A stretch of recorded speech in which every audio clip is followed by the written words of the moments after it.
What's up, everybody? Matt Gajewski here, back again with the Stochastic channel. And today we're talking college football DFS ahead of week 10, the Tuesday slate. Maction is upon us.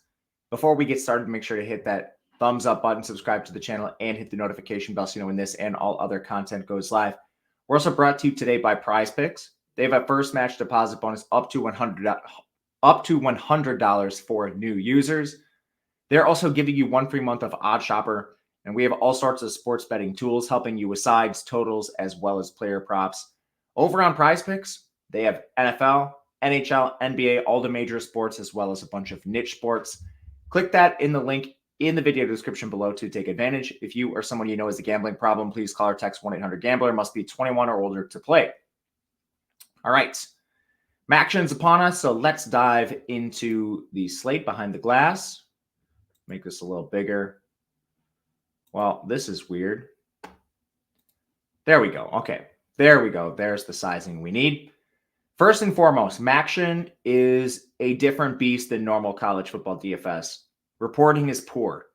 If you are the type of person that gets incredibly tilted, not knowing whether a player is going to be in and out, if you get tilted when a player is late scratch without your knowing, this is not the slate for you. But if you are a person who knows that you are just as likely to be on the right side of this as the wrong side, as is the case, and why you shouldn't tilt, this is the slate for you. So, diving in, we have Northern Illinois taking on Central Michigan. 5.5 point spread, 45.5 total here. Both teams are slow. Northern Illinois is 101st in pace. Central Michigan is 89th. Both teams are fairly run heavy. Central Michigan, they pass 47.5% of the time. Northern Illinois is at 46%. Rocky Lombardi, he is the former Michigan State quarterback who is the current signal caller of Northern Illinois. He's averaging 25.5 attempts per game for 171 yards. Believe it or not, this is actually pretty good in the context of this slate because we basically have a DeQuan Finn up by himself at the top, and then we have everybody else. So after that, I actually think Rocky Lombardi is probably the second best price-adjusted signal caller. Northern Illinois is favored. You save $1,000 off of Jace Bauer, and he does have rushing ability. We just haven't seen it this year. It's like random when he pops up for these big rushing games. But over the last two contests, he has designed attempt counts of 8 and 7. The two prior games, he was at 3 and 1, so it's tough to parse these games and when he's going to rush and when he's not going to, but it's at least there, which to me gives him enough upside to target for DFS. Backfield's a peer committee, and Ontario Brown, he leads Gavin Williams in carries, but Gavin Williams is the clear pass-catching back. So, I mean, it's a 50-50 split. Central Michigan does allow 4.6 yards per carry. These are just tournament players to me. I think certain situations will definitely get to these guys, but they're not preferred plays by any means. I would prefer Gavin Williams on the back of his pass-catching, but it's going to be tight here. Ontario Brown's been just a way better rusher overall, too. Receiving game, Kasper Rutkewicz has not played in the last 2 games. This is the situation I was talking about at the beginning of the show. There's not good reporting in the MAC. We flat out might not know whether Kasper Rutkewicz is even warming up. So putting him in your lineup, you might get a 0. He's also their number 1 receiver. So tough to parse. Trayvon Rudolph is an excellent play regardless, I think. This was their wide receiver 1 prior to injury. He had 13 targets last game, fully bounced back from, splitting time with Rutkewicz early in the season. So I think he's somebody we can certainly get to. Otherwise, I'm just going to bring you to the routes for the players that are in the depths. Grayson Barnes, tight end last week, 64% of routes. Davis Patterson, wide receiver, he was at 69%. Jalen Johnson was actually the main beneficiary of the Rutkewicz injury and absence. He was at 86%. We saw Johnson a little banged up earlier this year as well, so he could be a potential real buy low option here at 3,700. Don't hate him. Would still need Rutkewicz to be out for that. We'll see if we get the news. I don't know. Central Michigan.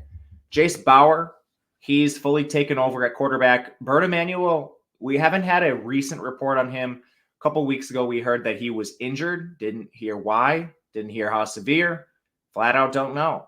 But when he's healthy, he is a situational gadget option, and he's their best rusher. But he has not been healthy. So we've seen Jace Bauer play a ton, who is throwing 25 times per game for 150 yards. He's more expensive than Rocky Lombardi. Same thing with designed attempts. Sometimes he gets them, sometimes he doesn't. Last 4 games, 2, 3, 14, and 2 designed attempts. So I don't know with Bauer. I think he's the 3rd best price-adjusted signal caller on this slate. Backfield, another huge late news situation. Miles Bailey didn't play in their last game, which allowed Marion Lukes to dominate carries all the way up to 18. On the year, it's a 50-50 committee, slightly in favor of Miles Bailey. But if Miles Bailey's out, Marion Lukes is the best running back play on the slate. Don't expect this news. Good luck to you. I don't know. I think Lukes is far safer, but you flat out probably just won't know here. BJ Harris, he had 4 carries in relief of Marion Lukes last game. Bailey would be a very risky tournament play because of the injury, unless we get news. Receivers for this team, they should be mostly healthy overall. So the routes, something we should look at here. It's not a pass-heavy team, but you need to play 3 receivers regardless. Wide receiver 1, Jesse Pruitt, 97% route rate. Wide receiver 2, Tyson Davis, 77. Chris Parker, 77. And then everybody else is basically rotational. Stephen Bracey, Jalen McGaughey, both below 20%. Their number 1 tight end is Mitch Collier, but still just 54% of the routes. And that was actually a season high. He's been below 40 many, many times this year. So tight end is a rotation with DeCorian Temple getting involved, Marcus Young. I think you can pretty clearly stay with the top 3 receivers. I would prefer them in this order. Tyson Davis 1, Jesse Pruitt 2, Chris Parker 3. And that's just based on Tyson Davis having an 8-target game last time out. But very close between him and Pruitt. Pruitt has better receiving yardage on the year for what it's worth. Second game, Buffalo, Toledo. This is the game filled with chalk, and it's just going to be all the Toledo guys. 16-point spread in favor of Toledo, 52.5 total. Both teams are faster here. Buffalo is 56th in pace. Toledo is 62nd. It's reflected in the better total. Buffalo passes a lot, 52%. That's not based on anything other than game script. Toledo has a 38.5% pass rate. They've been clobbering teams. On the Buffalo side, Cole Snyder is my least favorite quarterback. Their coach has been vocal about starting to use CJ Ogbonna. We haven't seen a lot of it, but if he's going to siphon any snaps from Snyder, that's terrible. Snyder has the best volume, 34 attempts per game, but only 194 yards. My main concern is that he doesn't play all the snaps. It's also a tough matchup with a low team total. He's still viable in tournaments. Last week, the coach said the same thing, and Ogbonna didn't even get a snap. So we'll see here. Buffalo season is kind of lost, though, so I mean, they might do this. They've done it at other positions. One in particular is running back, where Jaquez Barksdale led the team in carries over Ron Cook and Mike Washington. It's fully devolved into a 3-back committee. So this is the least attractive situation, in my opinion. I'd rather play Central Michigan runners and NIU runners, especially as major underdogs. They also don't throw to the running back a ton. Ron Cook is the preferred pass catching back, but not by a lot. Then in the receiving game, this is where I have most of my interest. You have Cole Harity, Marilyn Johnson, and Boobie Curry. Daryl Harding also involved. I think Harity is a pretty easy run back for a lot of the Toledo stuff. You have a pretty good route rate with him, leads the team in targets, hasn't fallen below 80% of the routes in 5 straight games. So I think Harity is very safe. Marilyn Johnson's been good over the last 2 games. He has a route rate above 94% in each of those contests, so right on par with Harity. And then the wide receiver 3 has been a split. It's been Boobie Curry and Daryl Harding. They've flip-flopped games where they lead in route rate. So second most recent game, Harding, 67%, Curry, 37%. Last game, Curry, 56%, Harding, 44%. It's just a flat-out split between these two. I would just rather find the salary to get to Marilyn Johnson or Cole Harity at their respective prices. Curry, I guess, if you force me to pick between the two.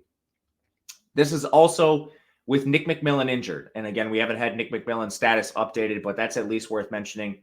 Prior to the injury, Nick McMillan was playing a rotational role. The last thing here that I think is really important is tight end. Cameron Ball and Jake Orlando have been out of the last 2 games, which because they were out, Andrew Schnackenbach, whatever his name is, I don't know this guy very well. Schnackenberg, sorry. He had a 77% route share. He's the stone minimum.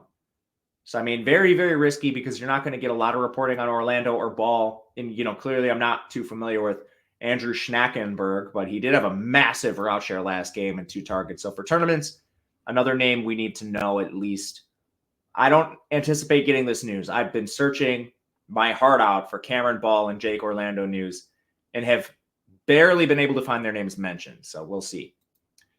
Toledo, DeQuan Finn's the single best quarterback play in the slate. It's not close. Just play him. 8,300. He has 472 rush yards. As a passer, he's efficient. They just don't throw a lot. Doesn't matter because he's so involved in the run game. I think both Penny Boone and Jock Stewart are extremely good plays on this slate. Penny Boone's averaging 16 touches per game. Jock Stewart at 10.5. Penny Boone's averaging over 100 rushing yards per game, so efficiency is going to be there. You want at least one of these guys. I don't hate using them both. I don't care if they're with DeQuan Finn. Team total is so high here, you just want to soak up as much as you can. The only real question is, if your tournament's kind of big, you're eating a lot of ownership with these guys. If it's small field, I think you just do it. Receiving, still want to play one of Jerwan Newton and Junior Vanderross. That is because the slate is not tightly priced. So yeah, other teams are going to throw the ball more with less efficiency, but there's no real reason not to play Jerwan Newton, averaging 48 yards a game about. Vanderross at 50. Newton just has a better route rate, so you're paying for that. But ultimately, it's not even really paying because salary doesn't mean anything on this slate. So 100% route rate for Newton last week. Vanderross was at 74%. Wide receiver 3 was Jaden Dotton at 49%, followed by Larry Stevens at 37%. Tight end Anthony Torres has been above a 70% route rate in 2 straight games, has 8 targets in that span. So to rank these guys, it's Newton 1, Vanderross 2. I'll go Torres 3, Jaden Dotton 4, Larry Stevens 5. That'll do it for us today. If you want access to this injury information, if you want access to this information you're seeing on the screen, we have a DFS package. The link below, you can actually look at this data without having to squint or pause the video or whatever. It also includes player projections and ownership projections. So check that out. I power it. So if you want to support, that's the best way. Leave a comment. Let me know what you think. Otherwise, if you have a question, I'm on Twitter at @_Gajewski. Thank you guys for watching, and we'll catch you again tomorrow for more action. Good luck.